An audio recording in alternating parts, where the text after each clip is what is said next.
The wind howled through the trees, carrying the chill of a relentless winter storm. Inside his small cabin, miles from the nearest town, Henry, a reclusive old trapper turned wildlife enthusiast, sat hunched by the fire. His rough hands, calloused from years of working with the land, gently cradled a mug of hot coffee, but his eyes never strayed from the window. The storm outside had intensified over the past few hours, the snow now piling up against the door. Then, through the howling gusts, he heard it, a distant, eerie cry that sent a shiver down his spine.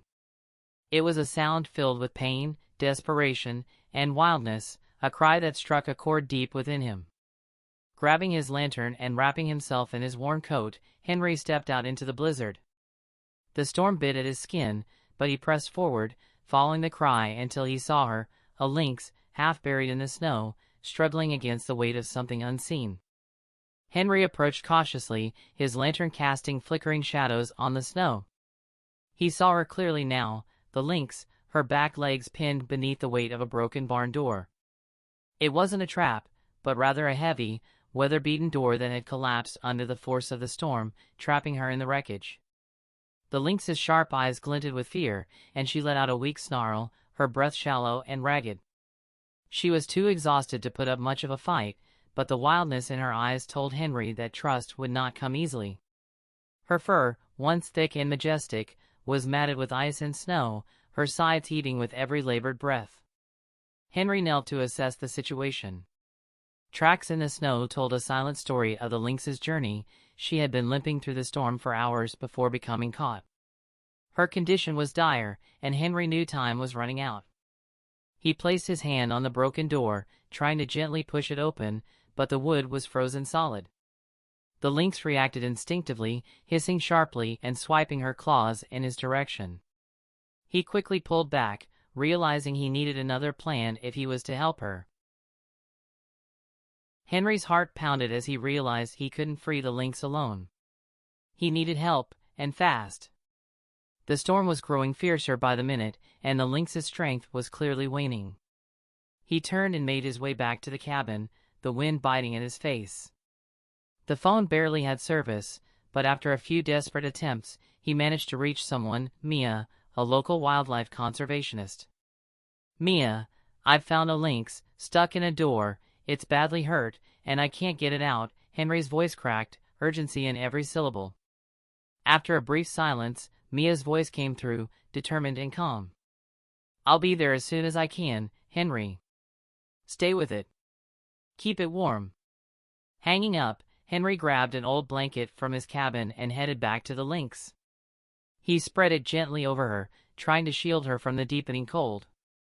The lynx's golden eyes met his, flickering with a mixture of fear, exhaustion, and a flicker of recognition. The storm worsened by the minute, snow now swirling in thick sheets around Henry and the trapped lynx.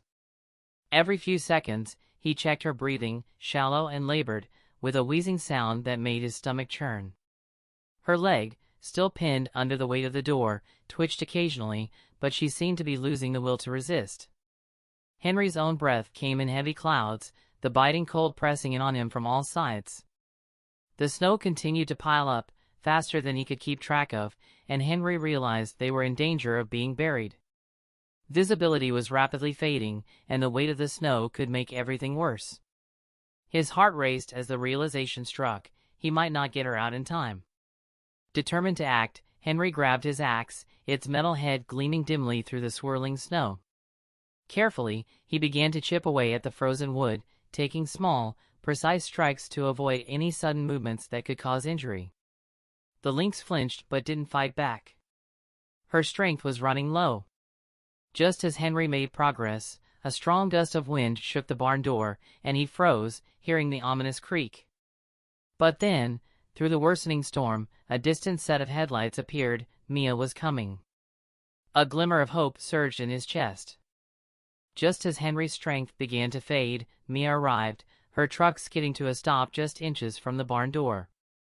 She stepped out, her breath visible in the freezing air, quickly assessing the situation. "We're running out of time," she said, her voice steady despite the urgency.